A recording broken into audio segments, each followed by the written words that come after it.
In today's video, I'm going to teach you how to create a basic email automation from scratch. We're going to set up a simple automation that starts with a clear trigger and sends an email, so you can understand the core flow from beginning to end.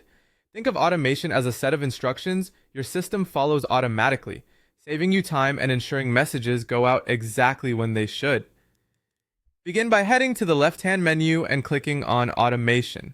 This is the hub where all your automated workflows live.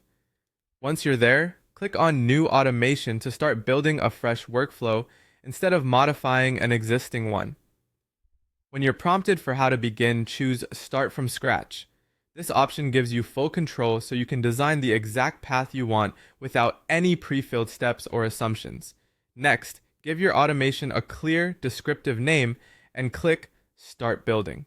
Choose something you and your team will recognize later, like welcome email or post-purchase follow-up. Good naming helps keep your workspace organized as your library grows. Now choose a trigger. The trigger is the event that tells your automation when to start. For example, you might start an automation when a contact joins a list, submits a form, or is tagged after a purchase.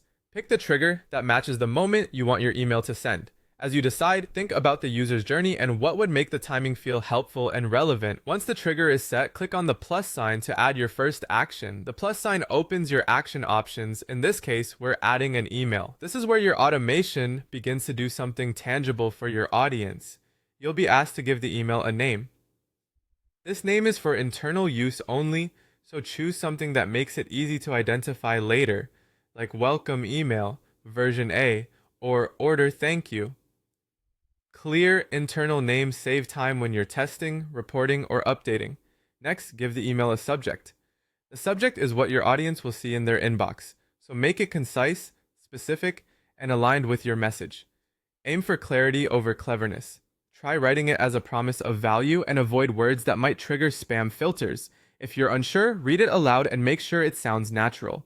When everything looks good, click Save. That locks in your email configuration and confirms your action inside the automation. You've now built the backbone of an email automation, a trigger, an action, and a saved email with a clear name and subject. From here, you can refine content and rules as needed, but this structure is the essential starting point.